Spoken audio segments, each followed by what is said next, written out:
맞습니다.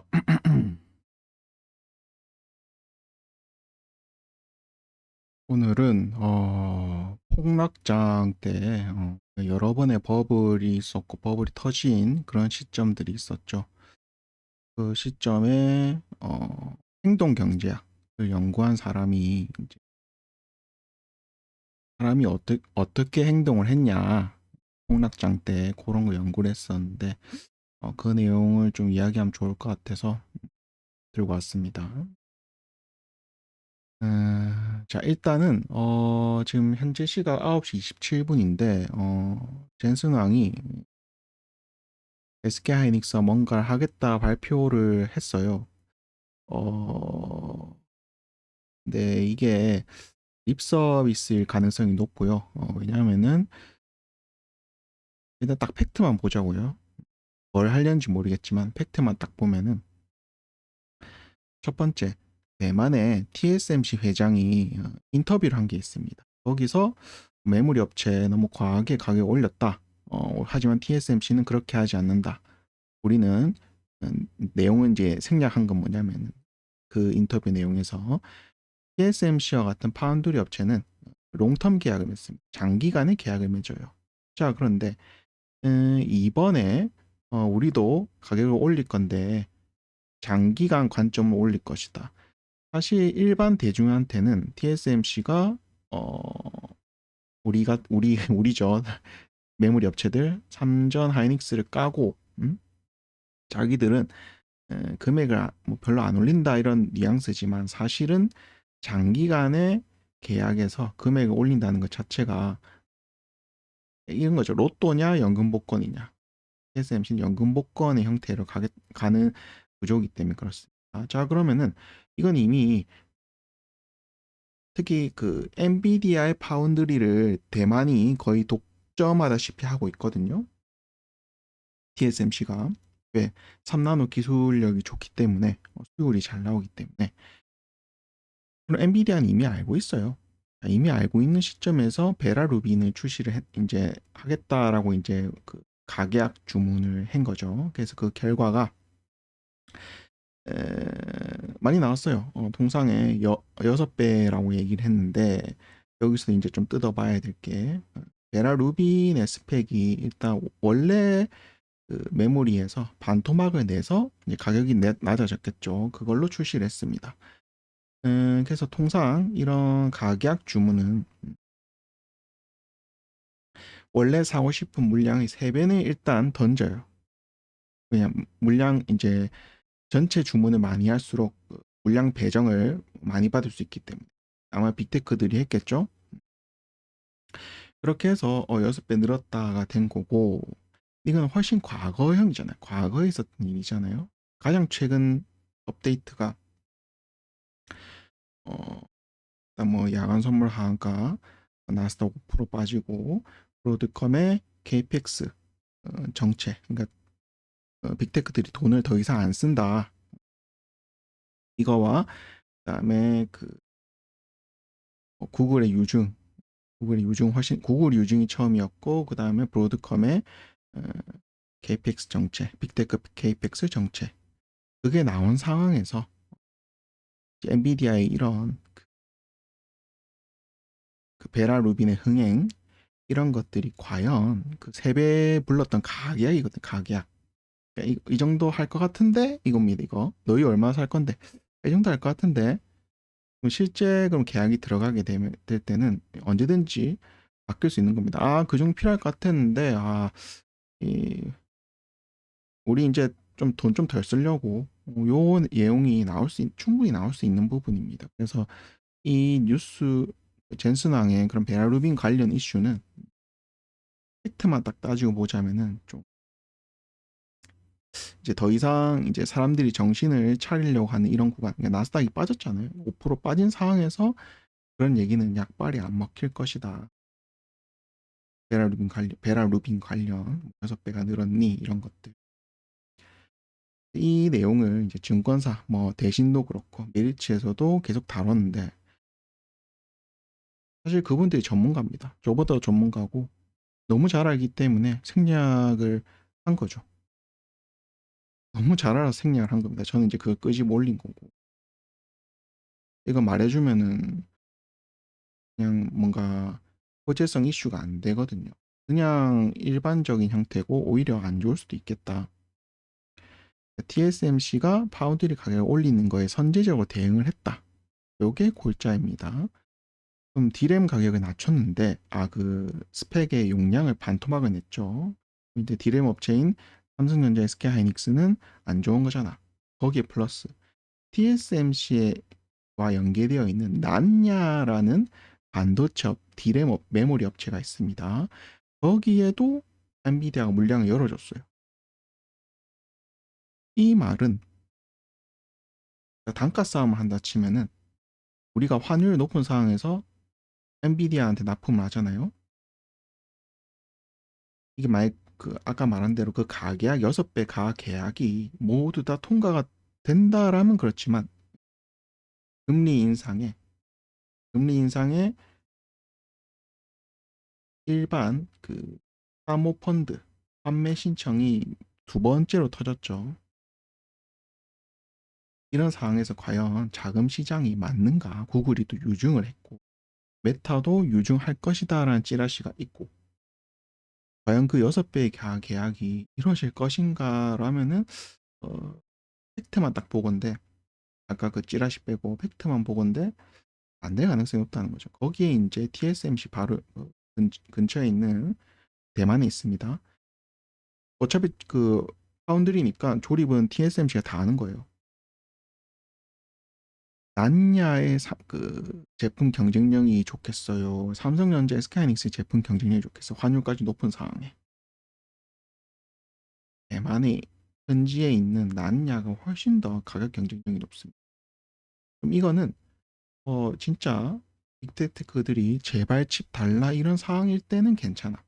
왜냐하면은 어, 단가보다는 부르는 게 값이니까 단가보다는 그냥 일단 최대한 그 D램을 뽑아주세요. 이런 모드인데 KPX 정체인데 그 6배가 3배가 돼버리고 이러면은 나냐한테 물량이 배정될 가능성이 높다는 겁니다. 여기서는 철저한 시장 논리. 반도체 업계 원래 특히 이렇게 원청과 하청이 있는 구조는 항상 그 단가 싸움에 있을 수밖에 없습니다. 거기다가 최근에 젠슨왕이 이런 말 했죠. SK하이닉스, 삼성전자 반도체 퀄 테스트 통과, 마이크론도 퀄 테스트 통과, SK하이닉스는 원래 통과했고 HBM입니다. 그럼 HBM이 3사가 다 통과가 됐어요. 자, 이것도 빅테크가 제발 칩 좀 달라. 이런 상황이면 괜찮아. 그런데 이거 투자 좀 줄일 것 같은데 우리 이제 지금 있는 것만으로도 해보려고요. 이렇게 되는 순간 이 3사는 마진을 쥐어짜이게 됩니다. HB입니다. 쥐어짜이게 돼요. 그러면은 환율이 높은 삼성 하이닉스가 상황이 훨씬 안 좋아. 마이크론은 달러권 그거니까. 이건 또 마진 경쟁에서 또 쥐어짜인다고. 자, 그럼 여기서 삼성 하이닉스를 또 비교 안 할 수가 없겠죠. 하이닉스는 구조가 돈 많이 벌었어요. 근데 많이 번 거 그대로 지금 재투자하고 있습니다. 근데 삼성은 유보금이 많죠. 삼성이 훨씬 더 나아. SK 하이닉스보다. 이게 만약에 어, 블랙 먼데이가 되고 이제 버블이 꺼졌다라고 판단이 상황이 흘러갔을 때는 삼성이 훨씬 낫습니다. SK 하이닉스는 현금이 없어요. 회사에. 만약에 여러분들이 이제 우량주를 사고 싶은다면 삼성 사면 됩니다. 돈이 많아. 현금이 많습니다. 여기까지 얘기를 하고 추가로 업데이트 될 만한 게 그래서 오늘 젠슨 왕이 깐부 치킨에서 뭐 다가 이제 얘기를 했죠. 쓸 꺼냈죠. SK하이닉스랑 뭔가 이제 공식적인 발표를 내일 할 것이다라고 했는데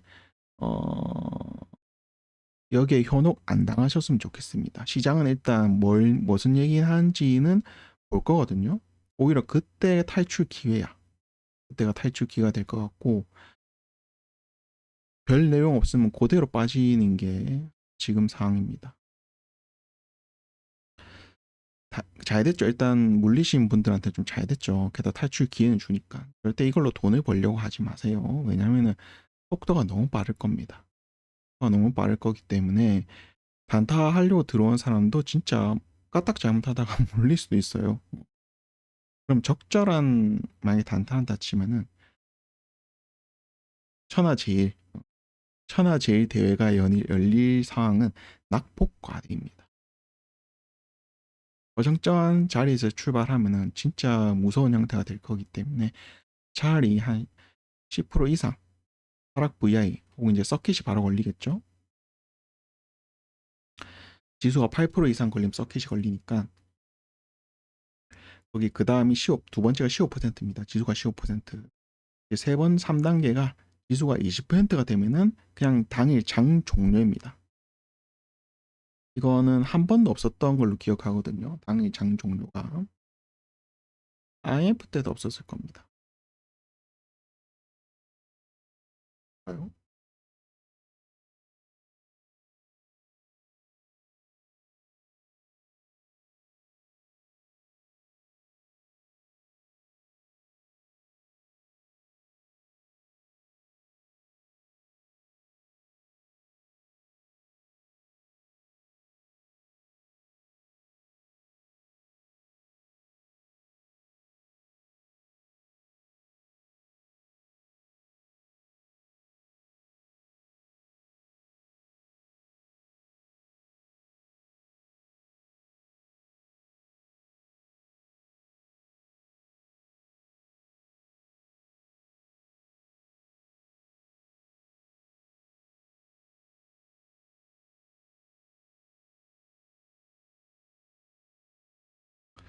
한 번도 없죠.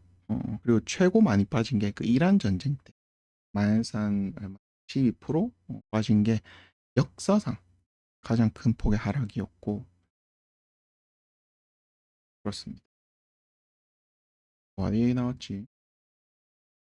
하여튼 그러면 한 10% 이상은 서킷 브레이커 발동되고 그런데도 또 빠진다. 그러면 이제 낙폭과대라고 보거든요. 10% 정도. 그때는 단타 해볼 만해. 그때는 진짜 웬만한 사람들이 다 아마 SK하이닉스 변동성이 더 좋을 것 같고요. 몰려들겠죠. 그 사람들 어떻게 몰려들까요? 가진 종목들 다 손절시키고 진짜 미수 빡 때리면서 회복하려고 아우성 비명을 지르면서 매매를 하겠죠. 그래서 뭐 여러분의 계좌 상황이 어떠한 종목, AI 종목인지 AI 간접 종목인지 로봇인지 전혀 다른 제조업 섹터인지 전혀 다른 제약 바이오인지 바닥권인지 이미 골프하고 있는 건지 상승 추세인지 또 수익권인지 손실권인지 모르기 때문에 일단 행동경제학 법을 당시 그런 투자자들의 심리를 이제 조사한 그 자료를 가지고 한번 이야기해 보겠습니다. 이야기하면서 간간히 팁을 드릴까 합니다.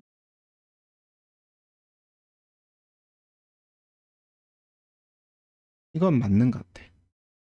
우리가 벌고 있는 거는 그냥 뭐 보고 흐뭇하고 기분 좋고 그런데 마이너스가 되어 있는 상황은 이제 고통이 엄청 심합니다.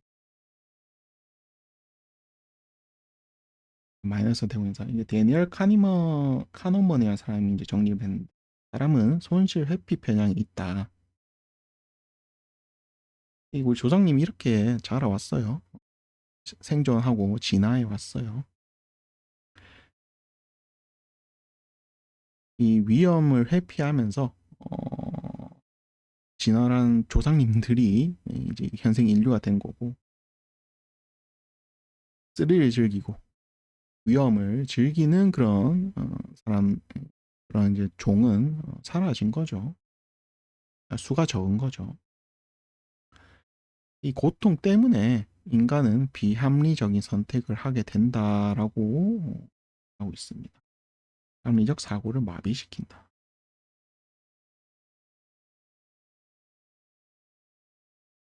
1911년 스페인 독감 때 51%가 빠졌었는데 이거는 나스닥 기준입니다.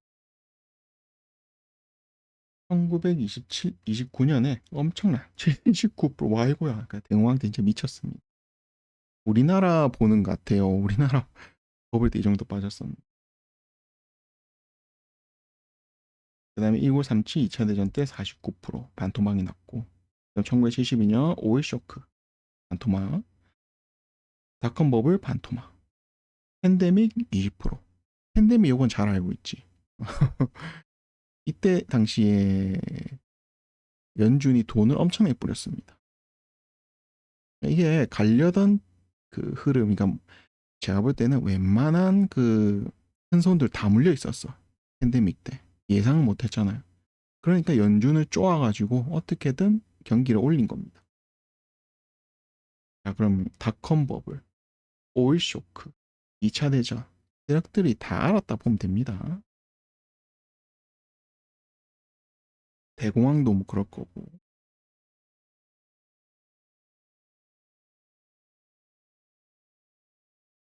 그럼 이번에 그 만약에 이게 AI 버블이다 치면은 나스닥 기준 반토막은 난다라는 얘기죠. 그래서 세력들은 알고 있었습니다. 이게 왜냐면은 그냥 갑자기 짠 하면서 빠진 게 아니에요. 왜? 브로드컴 실적 그 몰랐을 것 같아요. 그다음에 구글의 유증 이거 몰랐을 것 같아요. 그다음에 뭐 각국의 금리 인상 기조 이건 몰랐을 것 같아요. 그다음에 그 사모 펀드, 사모 신용의 그런 판매 러시, 뱅크런이죠. 판매 요청 계속 뉴스로 나왔잖아. 알게 모르게 그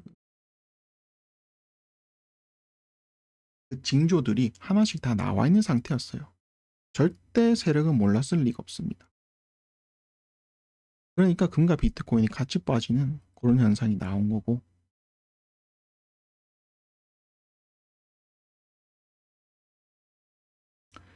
그래서 이제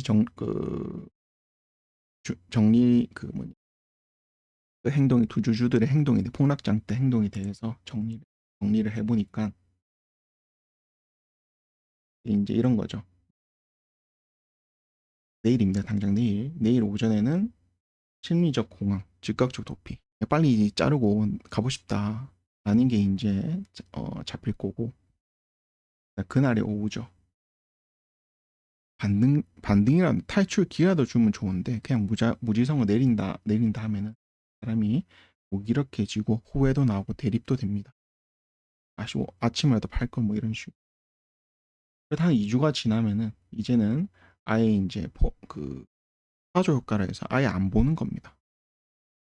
증권사 앱을 끄고 아예 지워버리고 현실 회피하는 거예요. 그냥 본업에 충실하자, 원화채굴 하자. 아직 손절도 안 하고 그냥 물려 있는 상태입니다. 한 달이 됩니다. 유동성 고갈. 이게 뭐냐면은 이게 여윳돈으로 매매를 하면 좋겠지만 이 신용, 신용을 써서 매매하는 사람들이 좀 제법 됩니다.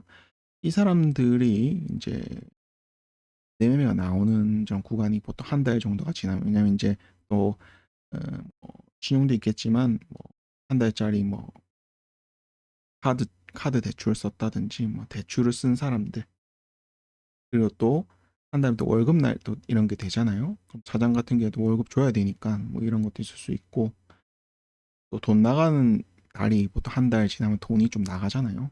카드값이고 뭐고. 그러면은 또 원치 않게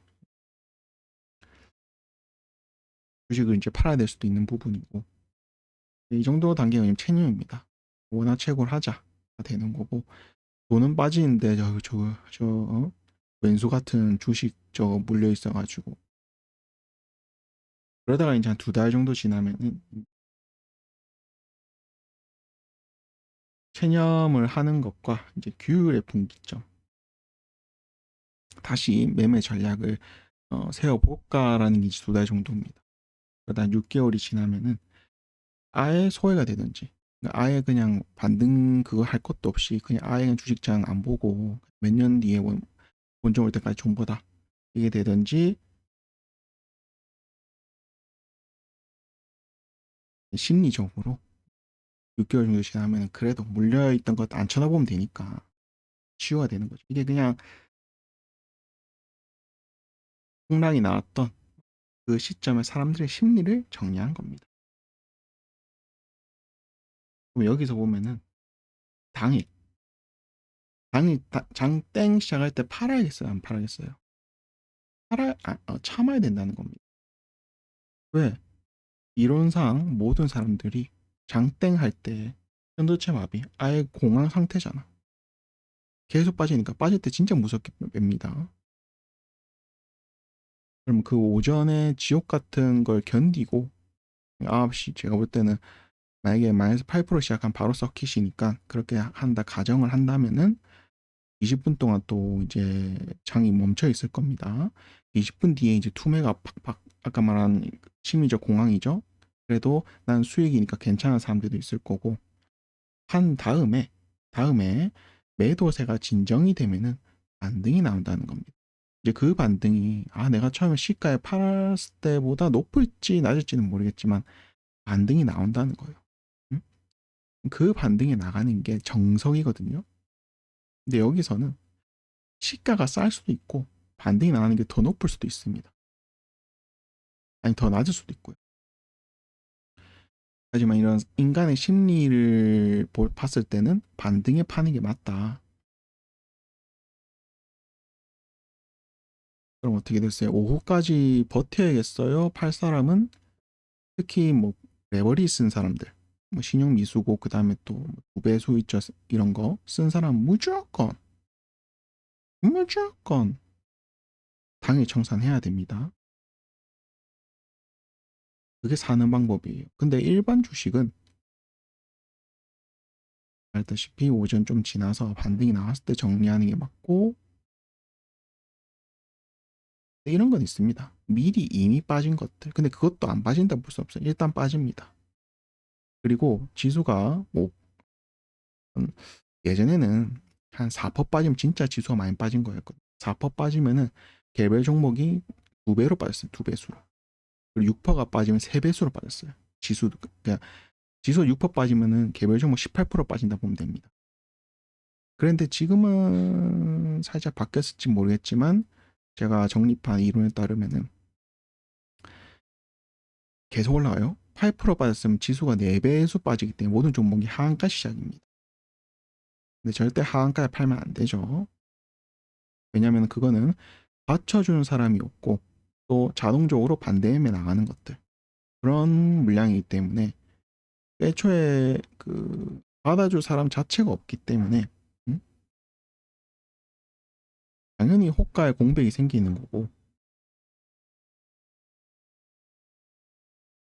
그래서 절대 하한가에 팔아서는 안 된다. 본인이 설정한 손절가에서 제가 볼 때는 한 마이너스 5% 정도가 나오면 잘 판 겁니다. 근데 이게 이제 그래요. 아예 골프하고 있다면은 그거는 거기서 파는 거는 의미가 없습니다. 그렇다고 손절 안 한다 해서 손절한다 해서 좋은 판단도 아니고요. 이미 손절선을 지나서 저 멀리 있는 것들은 뭐 전략이라고 할 거 없습니다. 그냥 들고 가야 됩니다. 제가 말하는 전략은 일단 확실한 거는 레버리 쓴 사람 무조건 내가 뭐 팔았는데 올라가니 이런 거 신경 쓰면 안 되고 무조건 던져야 됩니다. 왜냐면은 이거는 레버리지는 횡보만 해도 내 돈이 깎입니다. 그리고 또 이런 거 있죠. 하락해서 원래 가격 돌아왔어. 근데 신기하게도 레버리지는 내 건 마이너스입니다. 그 기간이 길면 길수록 계속 깎여가지고 한 내 손에 40%한 60%, 40%밖에 안 남을 수도 있어요. 레버리지는 절대 오래 끌고 가서 안 된다.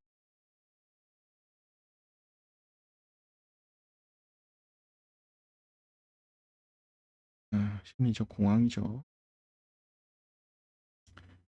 그 행동 경제학 투매 때 그런 사람들의 심리를 분석한 결과 폭락의 오전 때는 군중행동. 호가창에 매도 파란색만 호가 체결창에 파란색만 찍혀 있고 계속해서 밑으로 내려가니까 천천히가 아니라 너무 빨리 내려가니까 아이고 나도 더 빠지기 전에 팔아야겠다. 이렇게 되는 게 일반 사람의 심리입니다. 군중 심리. 한 사람이 이쪽 가면 다 같이 우르르 따라가는. 오후가 되면은 그죠? 오전에 투매를 놓치면은 좋은 이게 장땡 하자마자 팔 걸.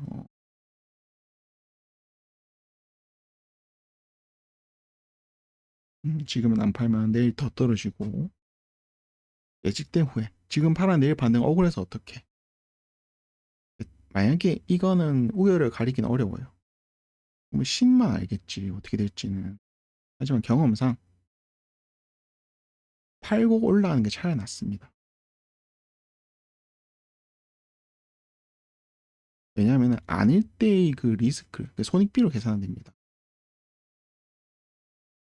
아닐 때의 리스크는 어마어마한 리스크를 져야 되기 때문에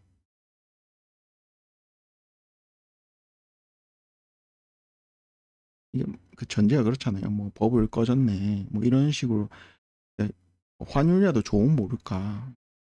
웬만한 지표들이 다 안 좋은 방향 가리키는데 이걸 무시하고 간다는 자체가 어, 합리적인 생각이 아니잖아요. 그리고 또 전 세계의 대장인 나스닥의 움직임이 나스닥 한번 볼까요?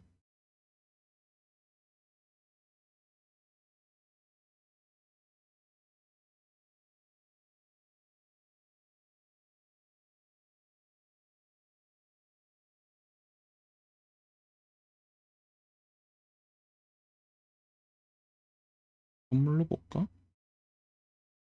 그, 저 내려가는 보면 좀 뭐, 쳐버리겠다.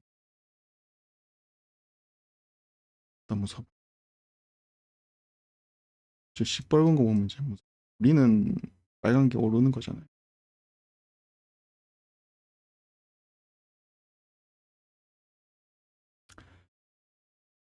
이게 어떻게 보면은 이 자리에서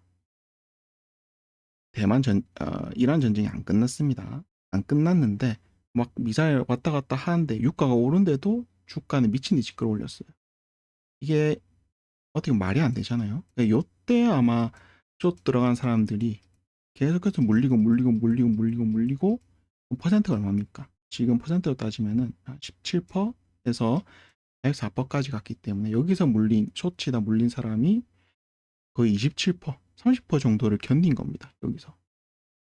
어떻게 보면 여기서 숏친 사람들 다 청산시키고 이제 진짜 하락이 나온 거예요. 원래 여기서 그냥 하락이 나왔어야 되는데 이 당시 기억나시죠?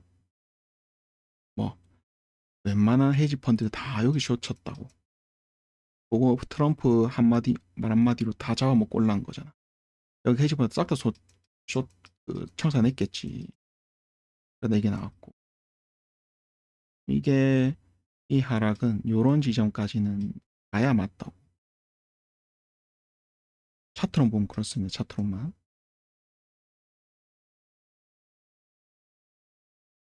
또 케비너 씨가 금리 인하하면 되는데 대자대조표를 줄인다죠. 대자대조표를 줄인다는 말은 쉽게 말하면은 연준이 들고 있는 미국채를 시장이 던지는 겁니다. 하는 거예요. 뭐 현금을 쥐는 거, 달러를 쥐는 겁니다. 달러는 뭐해? 미국의 부채를 갚는다.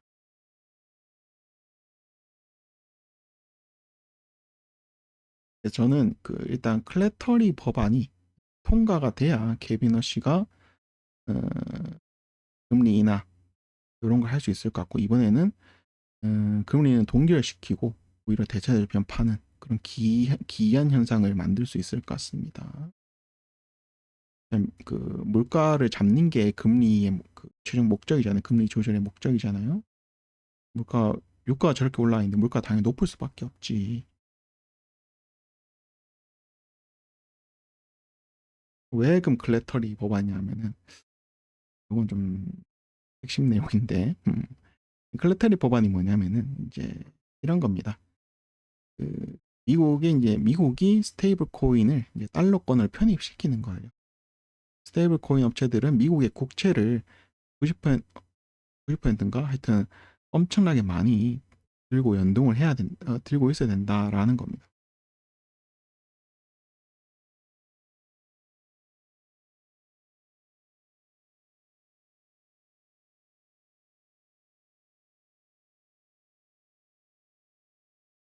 음. 그래서, 어, 이게 왜 중요하냐면은, 코인판에 왔다 갔다 하는 돈들이 엄청 많잖아요. 그 돈들, 그 유동성을, 어, 달러의, 어떻게 보면 미국이 가지고 있는 부채를 녹이겠다는 겁니다. 왜? 국채 있고 미국의 부채이기 때문에. 이해돼요? 그럼 코인의 그 엄청난 유동성, 많은 돈이 몰려 있잖아요. 지금은 좀 죽었어도 그래도 썩어도 준치라고. 원래는 이 빚을 수출로 어, 각국에 나눠줬습니다. 양털깎기라 하죠.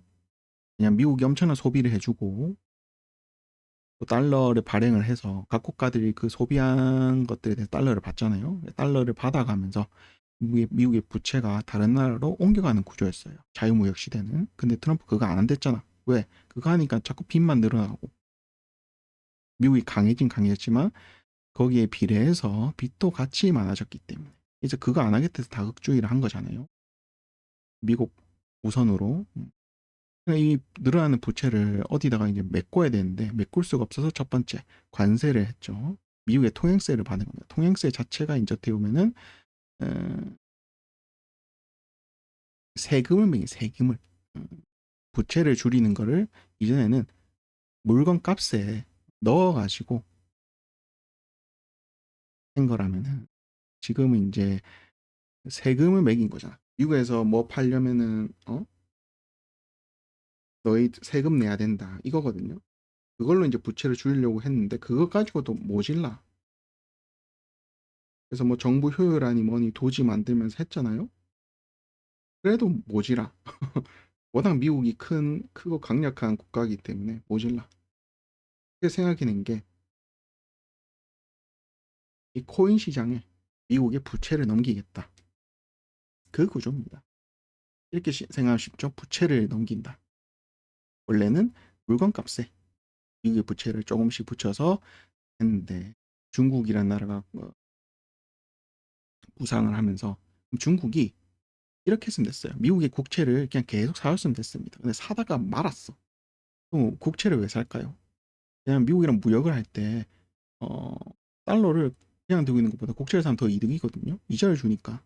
그래서 미국 입장에서는 국채를 사주는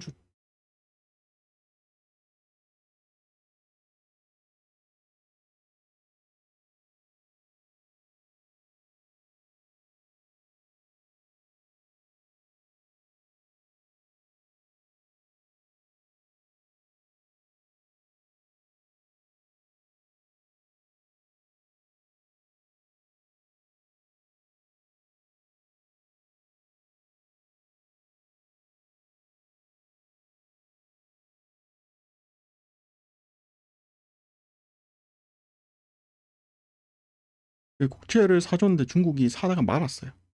그러면서 뭘 했냐? 1대1로 사업을 벌였죠. 이거 보고 이제 미국이 큰일 났다 생각 싶은 겁니다. 부랴부랴 그 중국과 중국의 인센티브 이런 것도 다 뺐고 거의 적성국으로 만들어 놨죠. 그 전까지는 엄청나게 중국이랑 친했는데 세계 공장 시절에는 하여튼 양뜰 각기가 중국한테 안 먹히는 겁니다. 국채를 안 샀기 때문에.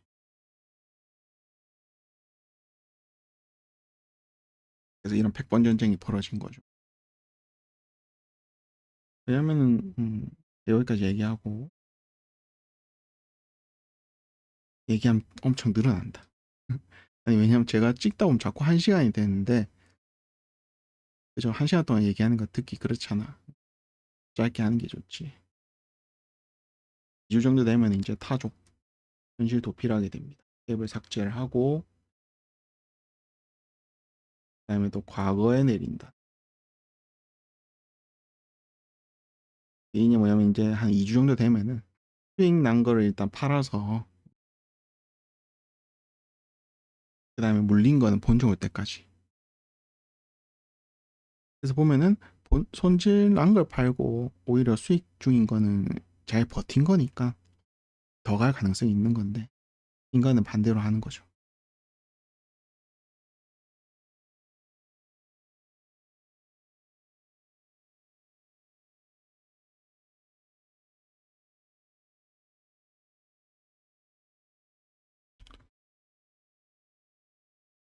그래서 한 달이 지나면은 이제 아까 말했다시피 돈 들어갈 그런 게 있잖아요. 부정적으로 나가. 레버리지 한 사람도 이제 대출 땡겨서 전세금 이런 한 사람들이 이제 큰일 난 거죠. 그래서 보면은 만약에 폭락장을 맞을 때 여러분이 행동해야 될 거는 일단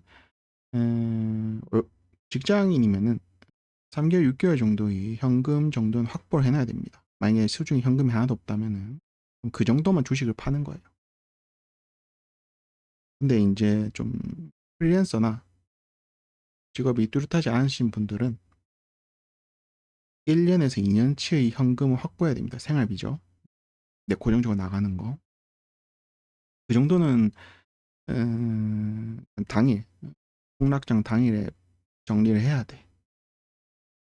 그냥 그게 없게 되면요, 나중에 가면은 정말 버텨야 될 시기에 주식을 팔아야 버릴 수 있는 겁니다. 엄청 많이 빠져 있겠죠. 이제 버블이 터진 거라면은. 들으셨죠? 직장인은 3개월, 6개월치의 현금을 마련해야 되고, 이제 프리랜서나 자영업 하시는 분들은 1년에서 2년치의 고정비를 할 만한 현금은 주식으로 만들어 놔야 된다. 그 정도만 파는 겁니다. 반등이 나왔을 때. 통계에 따르면은 조정자의 67% 그냥 본전을 준다는 겁니다. 67% 상당히 높은 거예요. 결과적으로 왜 그 폭락이 나오고 싸졌을 때 저가 매수를 하는지, 그런 게 이제 통계적으로는 3분의 2면 높잖아요. 그죠?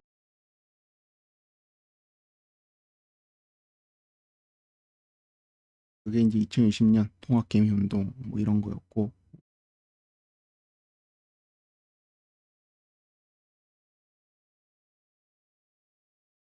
그래서 보통은 진짜 끝난 거 아니면은 6개월 뒤면은 주가가 좀 회복을 합니다. 그래서 우리가 좀 121선, 121선 이런 걸 좀 중요시 여기는 게 그런 거잖아요.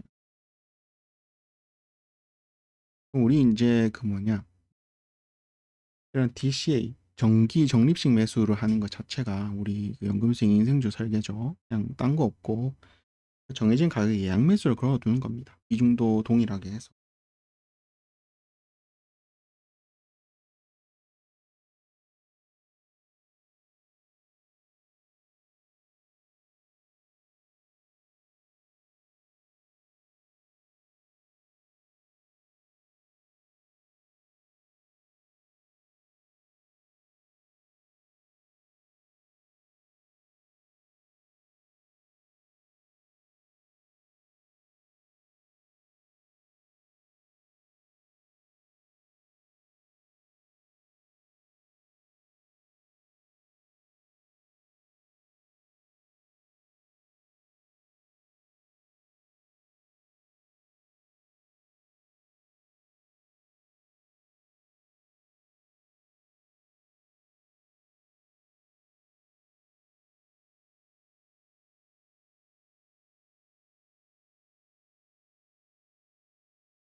보면은 오전장, 오후장, 2주, 한 달, 두 달 이렇게 했는데, 인간은 이런 타임라인에 따라서 심리가 이렇게 바뀐다. 어렵게 생각할 필요 없어요. 이 사람들 행동의 원래 인간의 그런 욕구죠. 이걸 반대로 하면 돼요. 그래서 아까 말했다시피 오전에 땡 하지만 던지는 게 아니라 반등이 나올 때 그 반등이 처음 시가보다 어떻게 될지 모르겠지만 조금이라도 더 건지려면은 반등이 나올 때 파는 게 맞다. 그리고 또 정리를 했죠. 직장인분들은 3개월에서 6개월 정도의 현금이 나올 정도를 주식으로 팔아야 되고 확보를 해놔야 되고, 그 다음에 일반 프리랜서분이나 정말 전업 투자 이러신 분들은 1년에 1년이나 2년 정도의 생활비를 주식으로 확보를 해야 됩니다. 어쩔 수 없죠. 그냥 살기 위해서 파는 겁니다. 그럼 이런 것들은 특히나 신용을 쓰고 레버리지 당긴 사람한테 도움이 되겠죠. 여윳돈으로 이거 뭐 있어도 되고 없어도 되고 하는 거면은 뭐 어렵습니다. 뭐 어떻게 할 수가 없어. 이미 폭락 이미 그 야간 선물을 하한가라고 뭐 난리가 났는데 안 좋을 게 뻔한데 얼마나 건지느냐 싸움이잖아요. 음, 남의 돈이라고 그냥 쉽게 던지세요 이렇게 말하는 게 그렇잖아. 함부로 말을 할 수가 없지. 그냥 저는 이런 식으로밖에 보여줄 수가 없어요. 인간의 심리를 최대한 반대로 해라.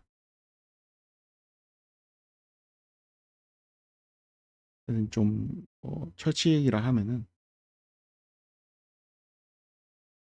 아까 말했다시피 그 생활비 이런 것들은 미리 해놔야 되고 3개월 6개월 현금은 그 정도는 팔아야 된다. 고정비로 쓸 그거는 주식으로 팔아야 된다.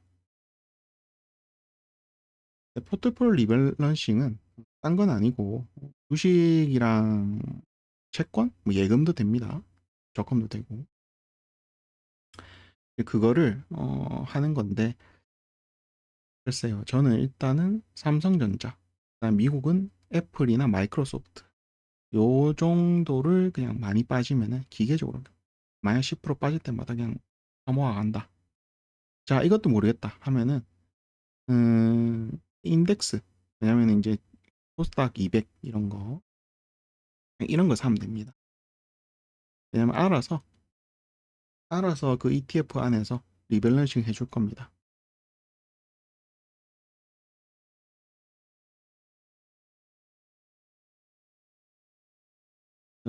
그 분할 뭐 이런 얘기를 많이 하는데 이런 안 좋은 상황이 벌어졌을 때 어쩔 수 없잖아. 이거는 이 포트폴리오 다각화 이런 거는 기관들 자기 돈 아니죠. 남 돈 굴리는 애들이 많습니다. 얘네들 어떻게든 저쨌든 간에 현금으로 들고 있으면 안 돼요.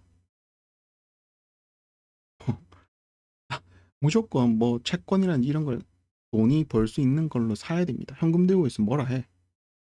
아니 관망 중인데 관망도 안 돼. 무조건 뭔가를 사야 돼. 그래야 일을 하는 것처럼 보이고 회사가 돌아갑니다. 수수료를 받으니까. 개인보다는 훨씬 더 어렵죠. 돈은 많아도.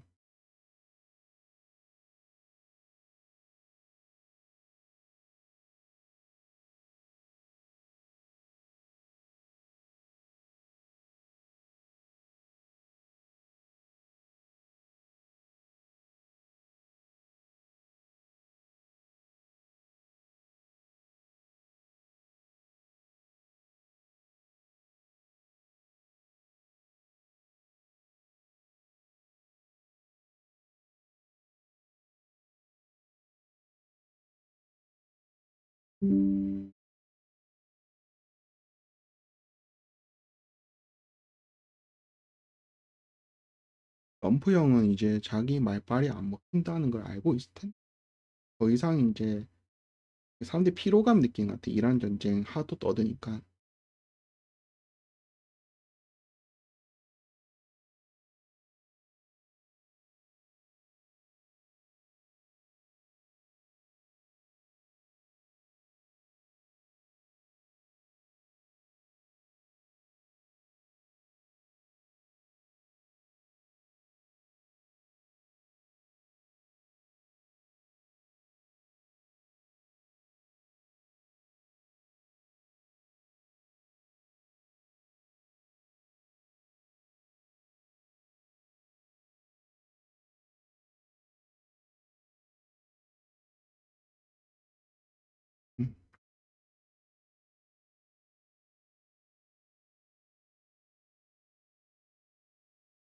로봇 같은 DSA 시스템, 삼성전자 그냥 반토막 나면은 10% 빠질 때마다 분할 매수하면 됩니다. 어렵지 않죠?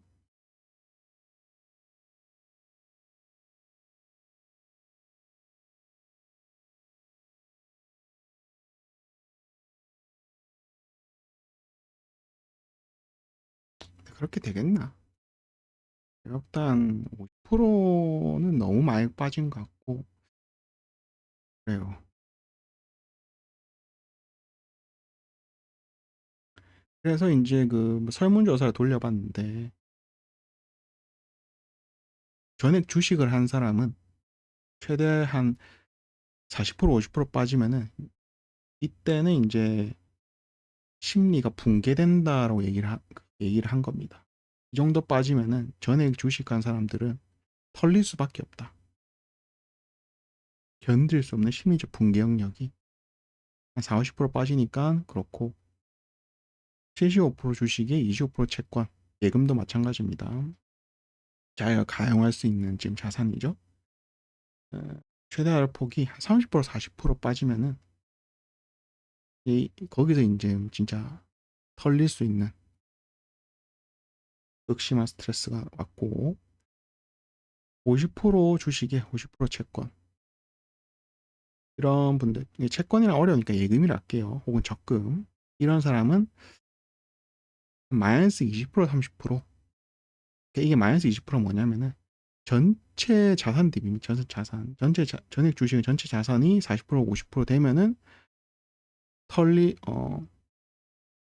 견딜 수 없는 심리적 붕괴가 되었다라고 이제 설문조사 결과 나온 거고 분석을 한 결과 이 말 여기서 의미하는 바는 몰빵이 안 좋다는 겁니다.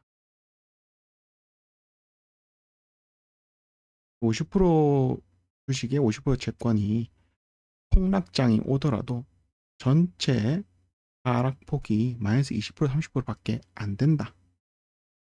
전액 주식은 진짜 4, 50%는 되고 거기서도 진짜 손절도 나오고 75% 25%는 폭락장이 와도 내 전체 자산이 30% 40%밖에 안 되니까 스트레스 정도만 난다. 이래서 이중을 조절해야 한다는 겁니다. 주식 100%보다는 저렇게 분산을 하는 게 좋다 해요. 그냥 이거는 투자의 영역이 아니라 심리. 여러분이 이제 행복하냐 안 행복하냐. 채권은 다른 말로 하면 물 탈 수 있는 돈이잖아요. 실제 저도 우리 그 멤버십이나 오븐시장 리포트나 유료 서비스에는 못해도 50% 난리라고 했습니다. 현금은 만들어 냈어요. 주식 100이라고 가정을 한 겁니다. 그래서 그 현금으로 이제 쇼핑을 할 수가 있는 거죠.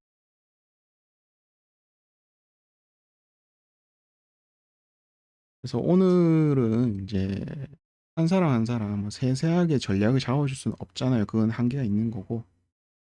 그래서 일반적인 사람의 심리를 역으로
그래서 일반적인 사람의 심리가 이러니까 여기서 반대로 하자.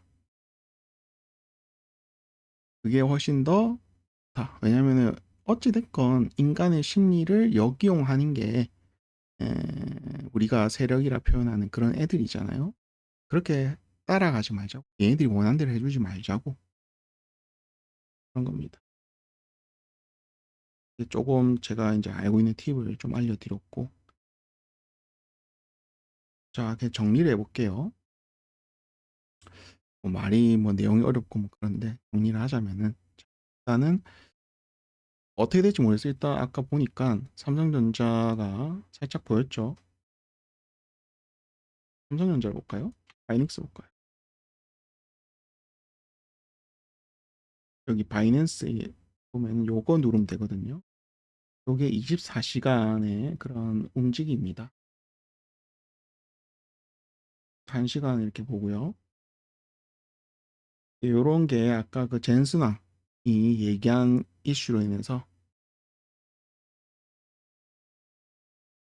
7시부터 8시 사이에 이렇게 상승이 나왔어요. 그래서 황 회장이 젠슨 왕이 반도체 부족이 장기화될 것이다라고 주장을 했고 어떤 근거가 있는지 모르겠지만 일단 이런 위치에 있는 사람, 전 세계 시가총액 주무르는 그런 위치에 있는 사람이 한 말이기 때문에 기술적으로 상승을 한 것 같아요. 근데 이게 24시간 장이다 보니까 어, 우리 장 시작할 때는 도로 빠질 수도 있거든요. 그러면 이제 낚은 거지. 바이낸스에 있는 세력이 여기서 놀고 있는 세력이 너희 그래 롱 타라 너희 잡아먹으러 가겠다 이제 한 걸 수도 있어요. 아니면 쫓친 사람들한테 너희 나가라 이런 식으로 겁을 준 걸 수도 있고 그냥 팩트만 딱 보자고요. 그래서 이게 한 7시나 요때 정도의 가격을 체크하는 게 좋습니다. 만약에 7시 8시 된데도 지금 다시 빠지네. 반등이 나는 상태라면은 좋은 거예요. 시장이 그래도 약발을 먹고 있다는 겁니다. 그런데 그렇게 될 리는 좀 어려울 것 같고 그냥 환율이 나올라나?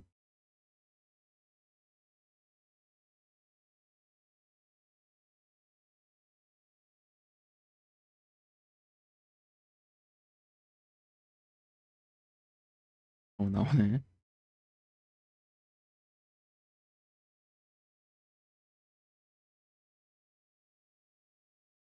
이게 지금 반대로 돼 있거든요. 데이로 봅시다. 이게 원화 가치가 내려가고 있는 거 이렇게 사우스 코리아 원 US 달러 돼 있죠? 우리는 이게 반대 위로 가고 있는 형태잖아요. 달러 기준으로 보면은 원화는 그 가치가 엄청나게 내려가 있는 겁니다. 우리는 반대로 올라가 있죠? 그렇게 보면 됩니다. 가치가 너무 많이 빠졌어요.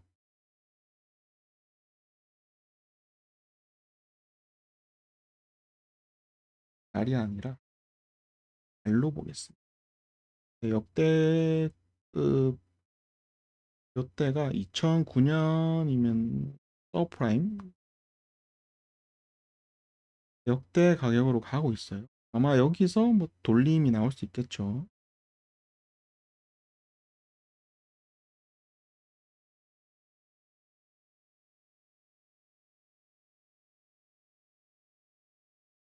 그렇습니다. 이런 현실에서 과연 젠슨 왕의 그런 멘트가로 우리나라의 그 시장을 돌릴 수 있을까?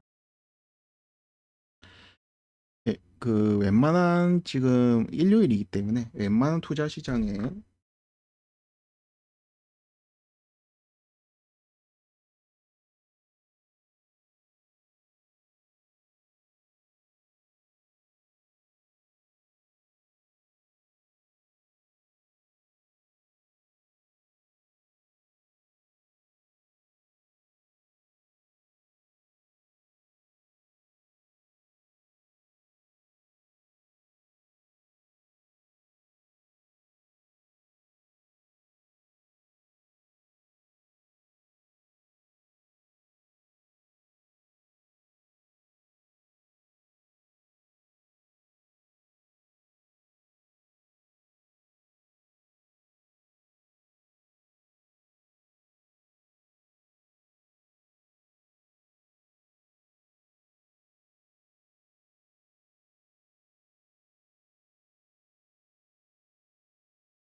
음.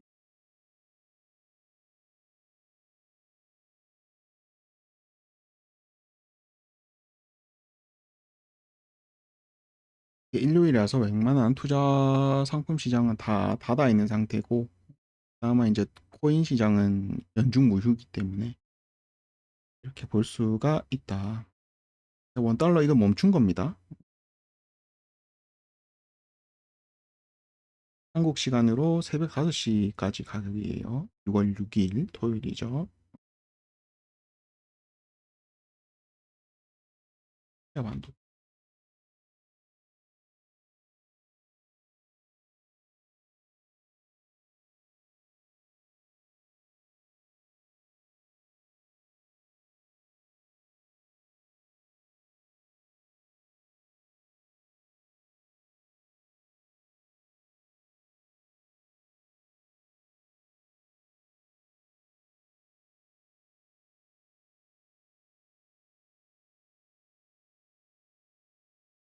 아, 갑자기 헷갈리네.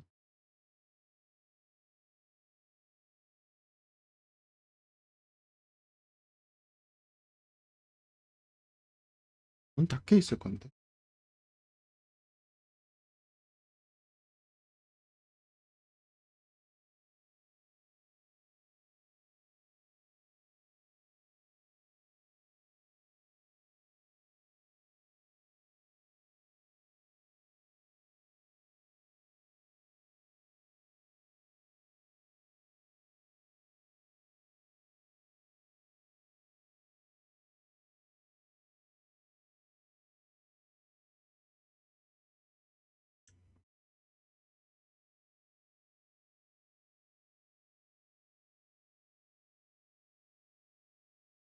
음, 필라델피아도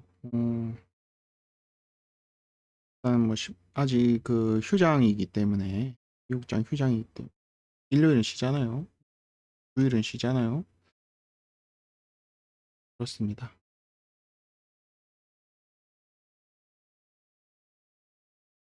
그런 현실에서 과연 젠슨 황의 립 서비스가 거기서 이제 하면 안 돼.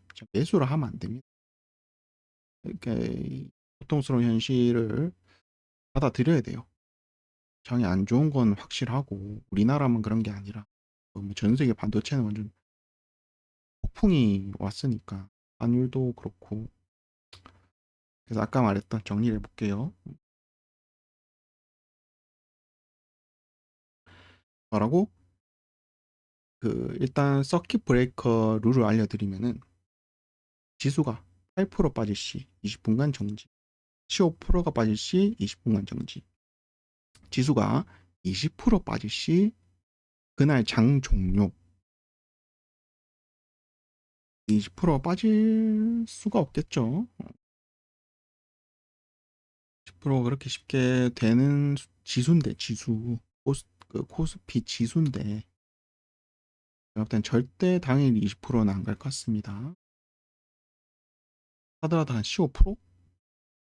근데 이전에 이란 전쟁 때가 3월 3일날 12% 빠진 이력이 있기 때문에 그거 깰 수도 있겠지. 자, 그러면은 전략은 이래요. 저는 이제 일단은 멤버십에 전부 다 현금화돼 있을 거고, 또 얘기 듣고 인버스 베팅한 사람도 있을 거고, 난 힌트도 줬다. 인버스도 국장에 힌트 줬다.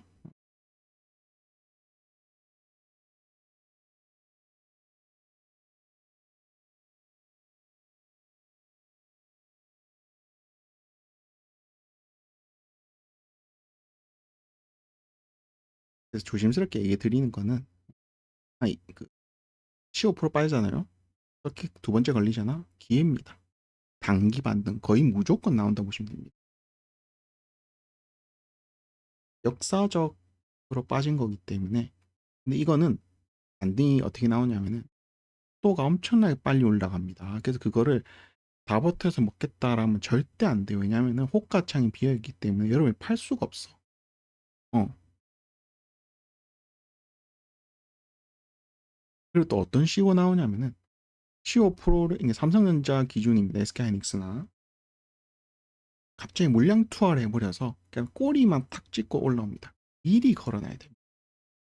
삼성전자 15%, 15%가 딱 될지도 모르겠어. 그냥 지수 기준이기 때문에. 삼전 한 하이닉스 14%. 아, 이건 내 매매 전략인.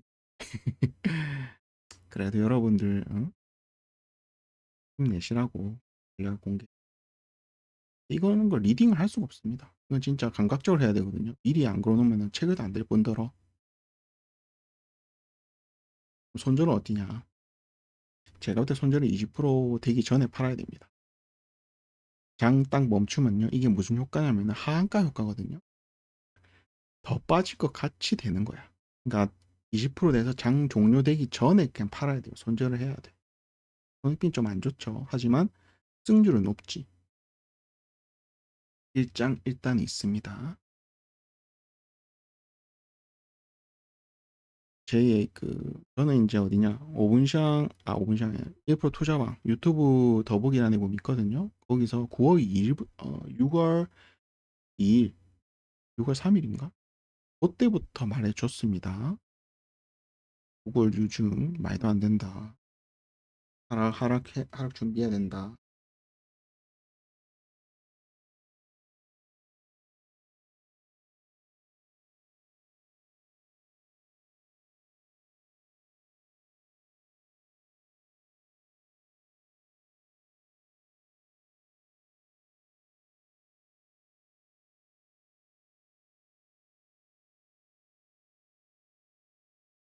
그렇고, 그래서 만약에 8%에서 20%첫 번째 서킷은 어쩔 수가 없을 것 같고, 그리고 또 뭐라고요? 서킷 출발을 하든, 그럼 서킷 출발 안 했습니다. 서킷 출발 안 하고 좀 빠져서 중간에 서킷이 나오든, 서킷 나온 다음에는 팔면 안 돼요. 조금 보다가 반등이 나왔을 때 그때 팔아야 됩니다. 근데 이거는 대형주죠. 삼전, 뭐 하이닉스 이런 물린 사람들이 위주가 될 거고, 일반 종목들 모르겠습니다. 왜냐면 유동성이 거기까지 안 갈 것 같아요. 유동성. 사람들 돈들이 다 삼전 하이닉스 어떻게든 싸게 사서 반등 먹으려고 비명 지르면서 매매할 겁니다. 다 자기들 개인 종목 다 손절치고 이수 몰빵만 막 들어가고 끔찍하죠.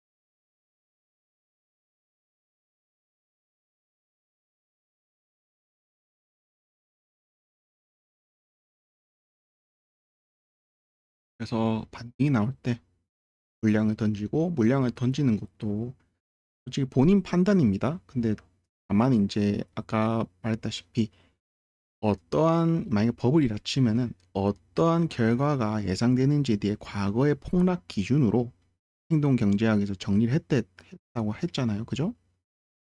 그 교수가.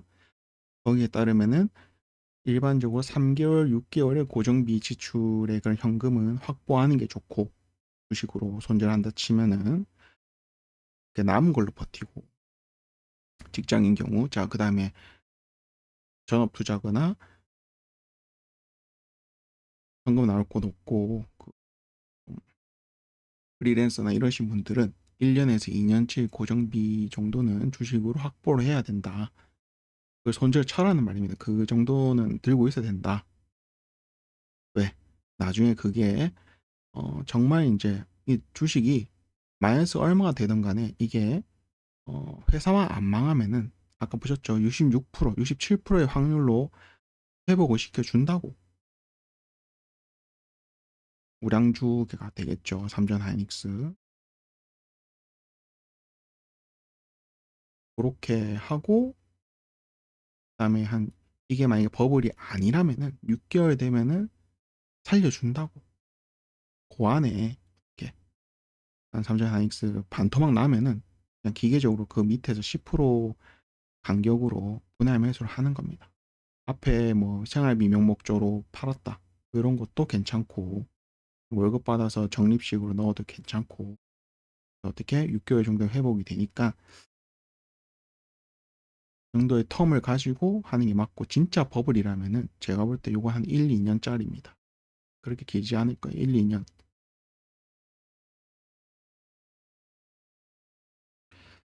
왜냐면은 제가 다음으로 보고 있는 게 AGI가 되려면은 전 영상에 설명드렸지만 양자 컴퓨터 극한의 연산 속도가 나와서 양자 현상을 5%라도 계산할 수 있게 되면은 그게 이제 AGI가 된다라고 보는 거거든요. 우리 인간도 양자적인 그런 선택을 하고 있잖아. 뭐 호르몬력 때문일 수도 있지만 비이성적이고 또 직관이라는 거는 설명을 못 합니다. 이건 양자적 현상이야. 제가 볼 때. 인간의 뉴런 안에 양자적 현상이 있어. 직관. 그래서 AGI가 그런 양자적 현상의 그런 100%는 절대 못할 것 같고 5% 정도, 5%도 맞나? 5%는 돼야 될 것 같은데. 이 정도는 돼야 AGI, 초인공신에 대해서 진짜 혁신적인 우리 인류가 전혀 생각지도 못했던 것들을 하나씩 다 해결해주는. 그러면 이제 어떻게? 그런 혁신적인 소재나 혁신적인 물리학 법칙이나 이런 것들로 인해서 이런 태양 에너지를 전체를 쓸 수 있는 스페이스X가 추구하는 거죠. 테슬라 추구하는 거. 태양 에너지 100% 쓰는 카드라 무슨 초프 1단계 태양 에너지 100% 쓴다. 일단 가상연료였나? 하여튼 그걸 통해서 인류가 다른 행성으로 이제 뻗어나가는 공상과학이네. 그렇습니다. 그래서 저는 좀 그래도 마음이 가벼워. 왜냐면 얘기 다 해줬잖아. 입 꼭 닫고 있다가 하락하고 조심하세요 이렇게 안 하잖아요 저는. 그죠? 이미 떨어졌는데 뭔 조심을 해. 열받죠. 이미 다 떨어지는데 뭔 조심을 해. 장난치나. 저는 그걸 알기 때문에 시장 좀 본 사람 입장에서 그런 거 있어요. 유료 서비스한테는 미리 말해서 그건 당연한 거잖아요. 그죠? 돈 받고 하는 건데 제대로 해야지. 유튜브 구독자분들한테 마지막으로 얘기 드린 겁니다. 그러니까 꾸준히 보라고요. 꾸준히. 내가 이걸 자 이제 폭락한다 호들갑 안 떱니다. 왜냐면 호들갑 떠는 게 웃기잖아. 안 좋아지는 건데. 저도 기분 안 좋죠. 유료 서비스 주식 유료 서비스 하는 입장에서 장이 안 좋아지면 장이 매출에도 영향이 있을 텐데 맨날 입맛만 살 수는 없잖아. 이번 인버스 산 사람들은 버블이 맞다면은 그 평단이 다시는 안 올 최저점이 될 거기 때문에 버티세요. 딱 여기까지 말씀드리겠습니다. 자, 그리고 그건 있습니다. 만약에 내일 당일 인버스 산 사람들한테 한 얘기입니다. 마이너스 20%가 되면요. 일단은 제가 볼때 한 20% 정도는 던져야 됩니다. 당일에 딱 20%. 그냥 장이 딱 끝나잖아요. 그럼 일단은 어떻게든 좀 팔아야 돼. 이게 왜 그러냐면요.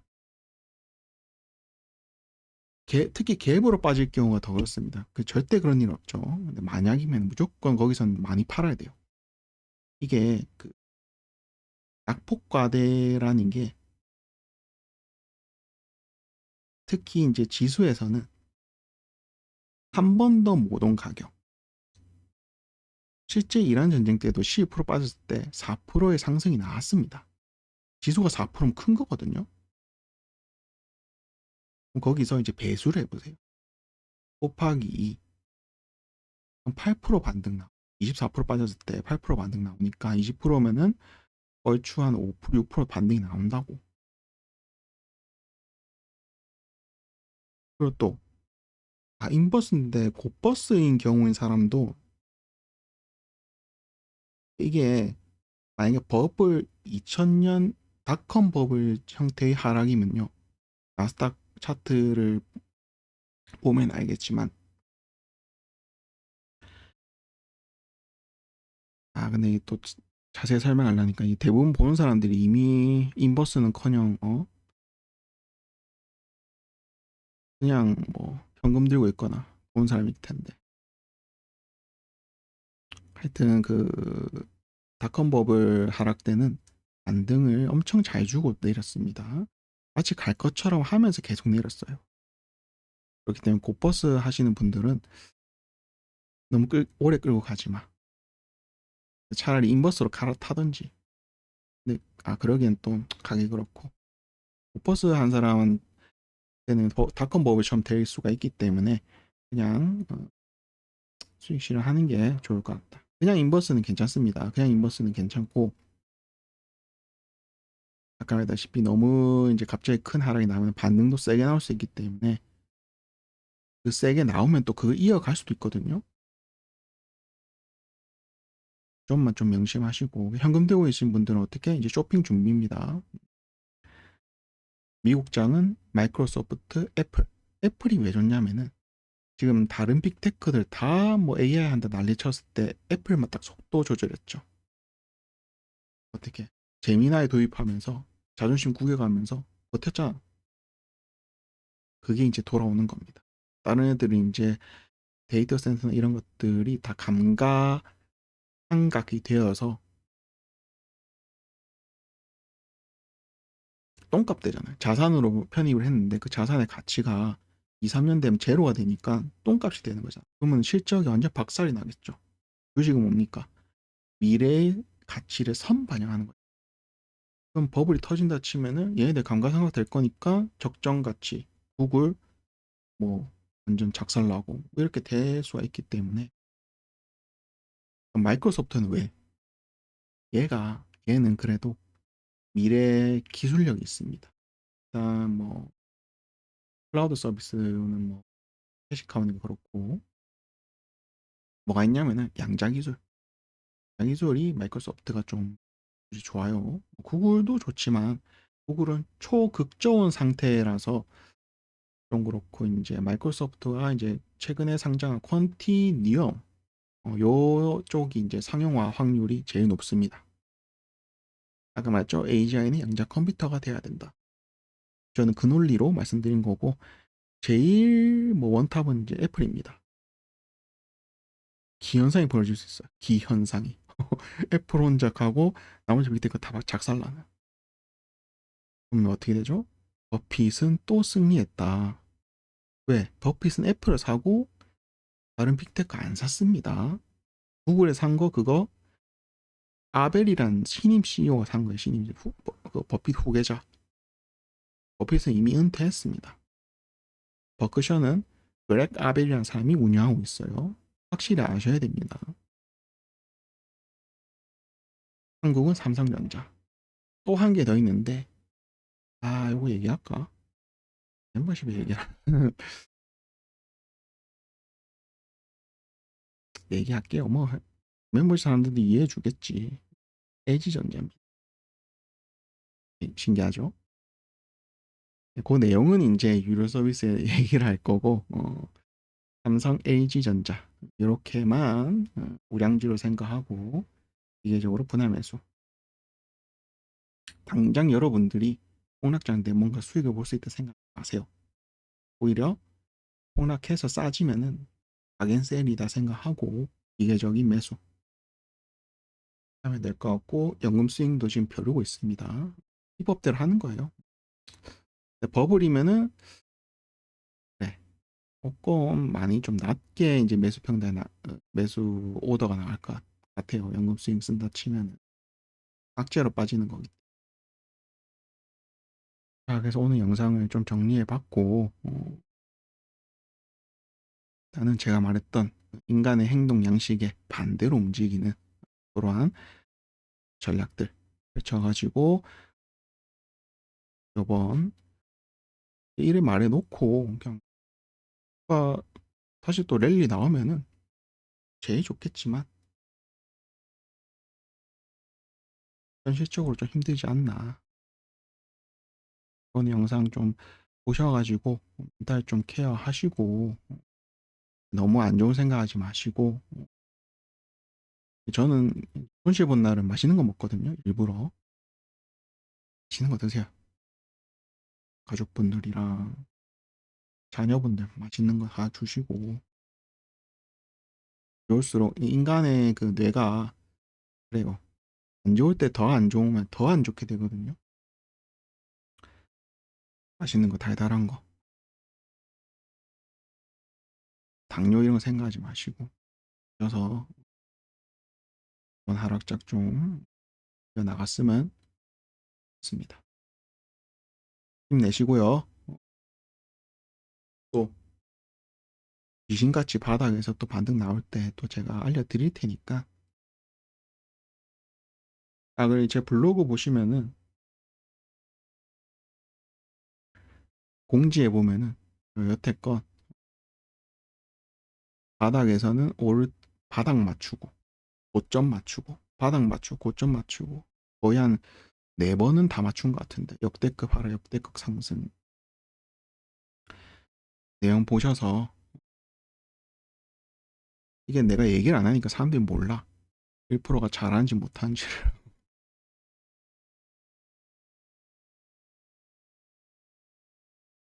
자기 어필한 겁니다. 보세요. 1%좀 하니까 이렇게 영상 꾸준히 보시고 주식 실력도 올리시고 아우 참 무슨 위로의 말을 뭘 해야 될지 모르겠다 그냥 힘내세요. 영상 마치겠습니다.